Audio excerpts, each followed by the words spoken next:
principe, nous sommes des criminalistiques. C'est le corps et son environnement qui nous intéressent le mieux. Nous avons examiné parfaitement bien, il n'y a aucune trace de violence. Et nous ne retrouvons aucun indice qui pouvons nous indiquer qu'il a été agressé ou quoi. Mais c'est sur la base des renseignements qui étaient de passage. C'est un ramasseur de sachets vides d'eau. Alors voici son sac de sachets. Il traîne par terre. Alors arrivé à ce niveau, il a crié fort et il serait tombé sur le coup. Alors les gens sont venus et malheureusement, il a rendu l'âme. Alors c'est de cette manière que nous avons été informés. Et arrivé sur le lieu, on l'a examiné exactement, il n'a aucune trace de violence. Mais on trouve que c'est un monsieur qui est connu dans la zone. Il semblerait qu'il est souvent au parc de la gare routière. Donc nous avons trouvé ses amis léonais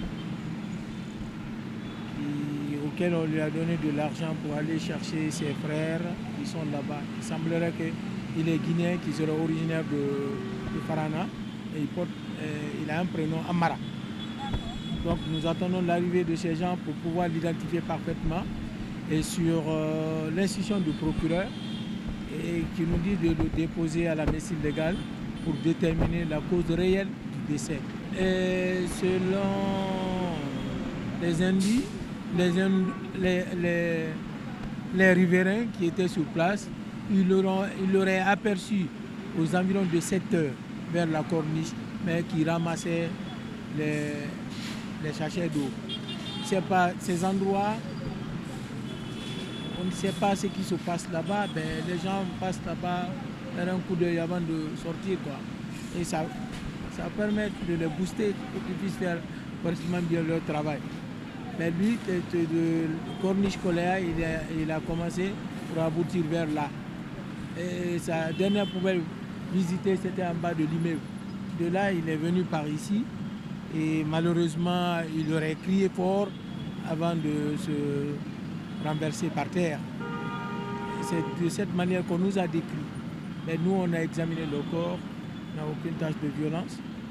Et le reste, c'est la médecine légale de déterminer la cause. Bon, vous savez que la médecine légale et la police technique et scientifique, nous avons un rôle complémentaire.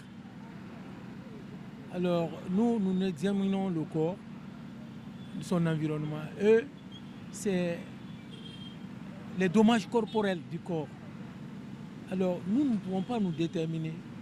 C'est la médecine légale qui va faire le travail complémentaire au fond, savoir réellement de quoi il serait mort, si c'est une maladie, et s'il a des blessures, c'est suite à quoi, et puis c'est quelle arme qu'on a utilisée. Mais le plus souvent, les corps ne sont pas identifiés. Si un corps n'est pas identifié, c'est très très difficile de le garder, très très difficile de le toucher.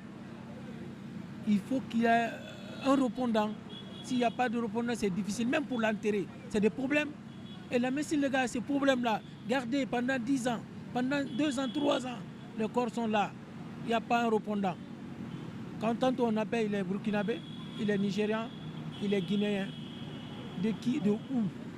Si un corps n'est pas identifié, c'est une problématique pour la médecine légale et pour nous, éventuellement, la police.